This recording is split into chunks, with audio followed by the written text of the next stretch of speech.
Bonjour, bonjour, Philippe Géléoc, fondateur de la communauté Liberté Conseil. Alors, quelques autres petites remarques concernant les mises en situation, et notamment ces fameuses mises en situation où, en gros, on vous dit, voilà, il vous arrive telle chose demain, comment procédez-vous? Alors, parmi les autres petites remarques que je peux faire, il y a notamment la remarque suivante. C'est quelque chose que je dis en fait pour aborder les mises en situation de façon très générale, de façon très globale. Il y a une équation que je mets souvent en avant, c'est mise en situation égale mise en scène. Donc mise en situation égale mise en scène. Ça signifie quoi? Ça signifie qu'en fait, il faut percevoir la mise en situation comme l'occasion, l'opportunité de vous mettre en scène.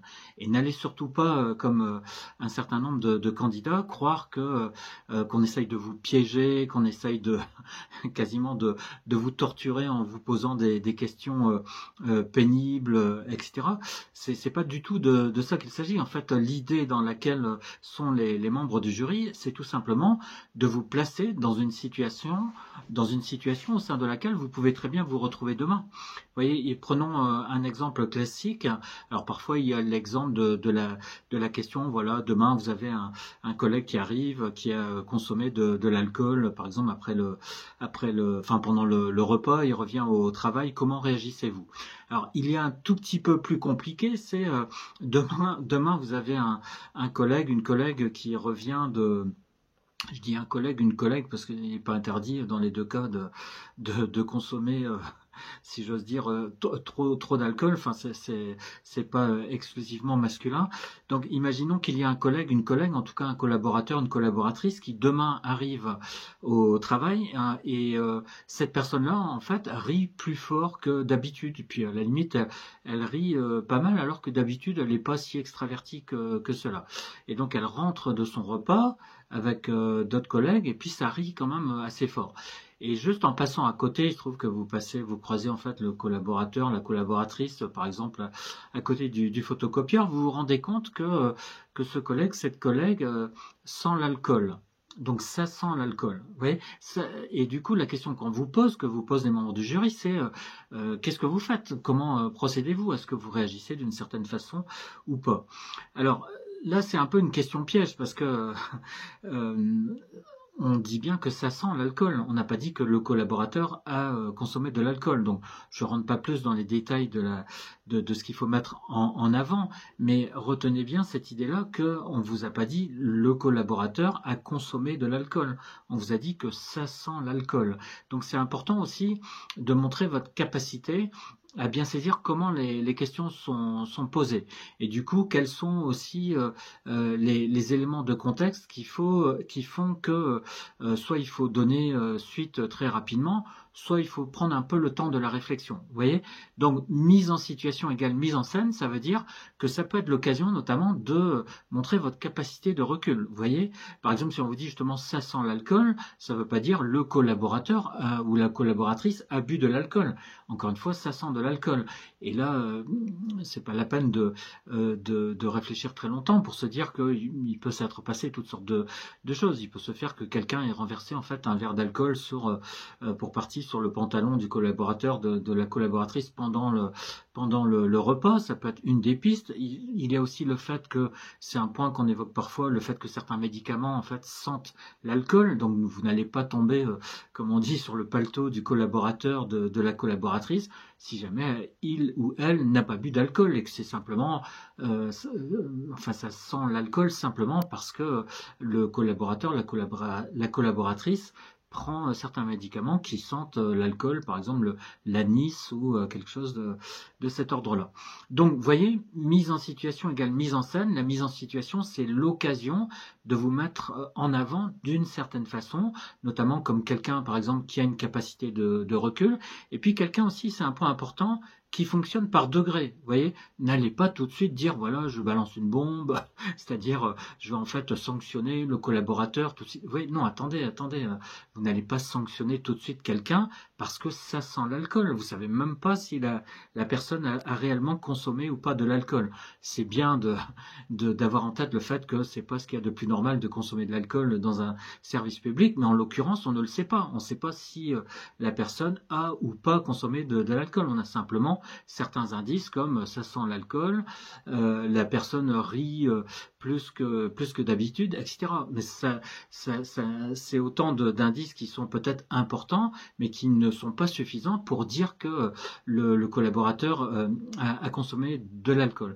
Alors, le pire sont les personnes qui disent moi, ma réaction, c'est de dire c'est inacceptable dans le cadre d'un service public, donc tout de suite, je dis à la personne de rentrer chez elle.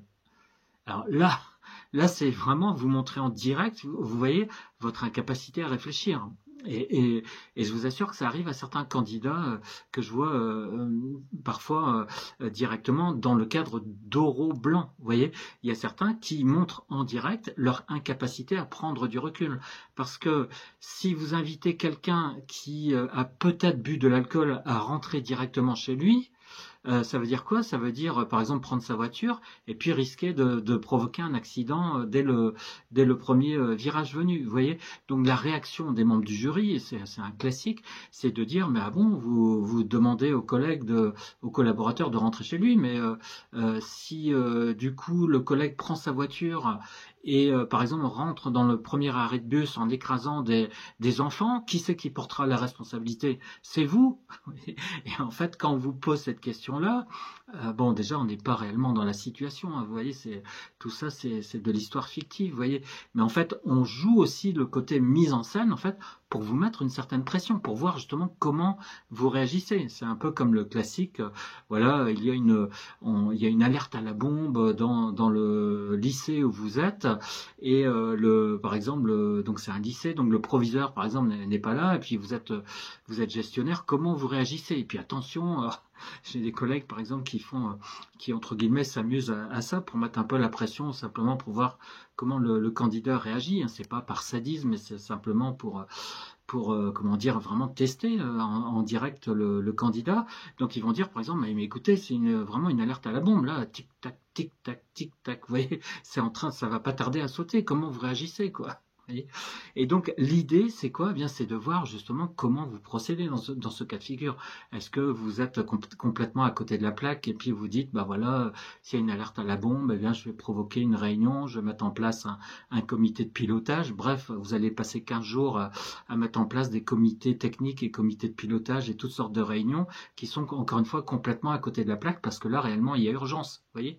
Et puis ça peut être aussi complètement l'inverse, c'est-à-dire que vous allez réagir de façon extrêmement rapide, par exemple en sanctionnant le collègue qui soi-disant a consommé de l'alcool, en allant le dénoncer devant, je sais pas, le directeur général des services ou vos supérieurs hiérarchiques, alors que simplement on vous a dit que ça sent l'alcool. Vous voyez, on vous a pas dit que le collègue est arrivé en état d'ivresse. Vous voyez, donc mesurez bien en fait ce qui se joue dans le cadre de la question qu'on vous pose. Mesurez bien dans quel contexte vous êtes, quelles sont vos responsabilités et quels éléments vous avez sur la situation. Et puis par ailleurs, dernier point, n'allez pas poser des questions supplémentaires aux membres du jury en disant « Ah bon, mais là ça veut dire donc il est allé manger avec plusieurs collègues, combien de collègues ?» Ça sert à rien de poser ces questions complémentaires aux membres du jury, tout simplement parce que cette histoire n'existe pas. Vous voyez, enfin, c'est une histoire purement fictive qui renvoie à une réalité qui, elle, n'existe pas. Donc, ne posez pas des questions supplémentaires aux membres du jury. C'est pas le but du jeu. Le but du jeu, c'est plutôt de vous mettre en scène, notamment comme quelqu'un qui est capable de multiplier les perspectives, qui est capable d'envisager justement, au lieu de poser des questions, de mettre en place plusieurs hypothèses. Imaginons que ce soit simplement, il peut se faire que ce soit simplement de l'alcool qui est tombé sur le pantalon. Donc, qu'est-ce qu'on va faire? On va proposer en fait aux collègues de faire un point avec lui, entre guillemets, sur un dossier, alors que c'est en fait pour aborder ce point-là, pour voir si il y a eu ou pas consommation d'alcool. Vous voyez, donc vous allez procéder en fait par degrés, et c'est ça qu'il faut montrer. Vous voyez, pour pour indiquer que vous êtes sur plusieurs hypothèses. Soit il y a réellement eu consommation d'alcool, soit c'est simplement de l'alcool qui est tombé, mais il y a différentes hypothèses et il y a donc un mode de fonctionnement par degré. Encore une fois, avant de lancer une bombe, avant d'aller dénoncer je sais pas qui à tel supérieur hiérarchique, il faut déjà y aller degré par degré, déjà s'assurer qu'il y a eu ou pas réellement consommation d'alcool, et puis bien mesurer les conséquences des actions qu'on décide de mettre en œuvre. Parce que, encore une fois, il ne s'agit pas d'indiquer à un collègue de prendre le volant pour rentrer chez lui parce qu'il a consommé de l'alcool. C'est complètement irresponsable, vous voyez. Donc le fait qu'un responsable, par exemple de service, soit à ce point irresponsable, eh bien ça donne à penser qu'on a affaire à quelqu'un qui véritablement ne pourrait pas être responsable d'un service, par exemple demain responsable d'un ensemble de collaborateurs. Donc n'oubliez pas cette idée-là. Mise en situation égale mise en scène. Quand on vous place dans une mise en situation, ce n'est pas pour vous torturer, c'est pour vous donner l'opportunité, la chance de pouvoir vous mettre en avant comme quelqu'un qui a du bon sens, qui a une capacité de recul, qui a une capacité de réflexion, qui sait prendre de la distance par rapport à une situation à laquelle il est confronté, qui sait, comment dirais-je, passer d'une difficulté à la construction d'un problème qui existe ou pas. Et d'ailleurs, si le problème n'existe pas, ça ne sert à rien de poursuivre sur l'idée de vouloir trouver une solution. Vous voyez? Donc c'est tout ça en fait qui compte, c'est vous mettre en avant d'une certaine façon pour donner une certaine image de vous, et dans tout ce que vous allez dire, en fait, ça va nous apporter des éléments sur vous. Donc une fois que vous savez ça, eh bien, pensez simplement à mettre en avant des choses qui, encore une fois, vont donner une bonne image de vous et vont apporter toutes sortes d'éléments positifs concernant votre candidature en tant que, par exemple, futur responsable d'un service, imaginons demain. Voilà quelques conseils donc supplémentaires concernant la mise en situation. À plus tard pour d'autres vidéos.